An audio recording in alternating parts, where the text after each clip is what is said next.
تفتكروا ان مرتضى منصور عيان فعلا، او مرتضى منصور هيحضر المحكمة في القضية اللي جاية او في الاستئناف؟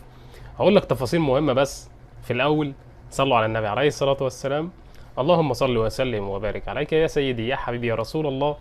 وطبعا اشتركوا في القناة لو انتوا لسه مش مشتركين، وفعلوا الجرس على الكل عشان يوصلكوا كل جديد على قناة باكورد مع احمد اللفندي. الحقيقة بس عندي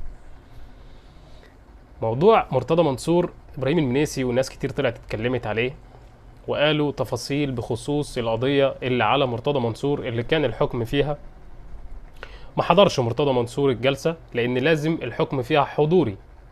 الحكم فيها لما بيكون حضوري لازم المتهم يحضر، وبالتالي ما حضرش مرتضى منصور وجاب شهادة معتمدة إن هو مريض بمتحور كورونا الجديد. يعني أنا شايف إن اللهم اشف مرضانا ومرضى المسلمين يا رب أجمعين. ولكن انا شايف ان متحور كورونا هم كانوا بيقولوا ان هو ما نزلش في مصر بشكل قوي يعني، ولكن سبحان الله يسيب الناس كلها ويجي مرتضى منصور وبنته قال لك ان هو عندهم متحور كورونا مرتضى منصور وابنته. ولكن قدر الله ما شاء فعل، الله اعلم هل ده حقيقي او لا.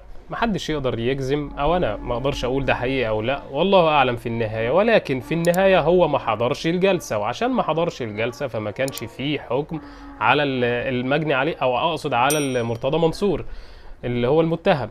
لانه في حاله لو صدر عليه حكم كمان، في اخبار ان هو هيترشح للزمالك الفتره اللي جايه. محدش فاهم حاجه، ولكن عشان تعرف التفاصيل اول باول وقبل اي حد الخبر يوصلك على طول، اتاكد انك مشترك معايا وفعل الجرس. وارجو ان اول ما يوصلك اشعار تدخل على الفيديو وتنتشر لايك للفيديو وتصلوا على النبي عليه الصلاه والسلام. اشوفكم في فيديو جديد ودايما في رعايه الله. تحياتي ليكم، سلام.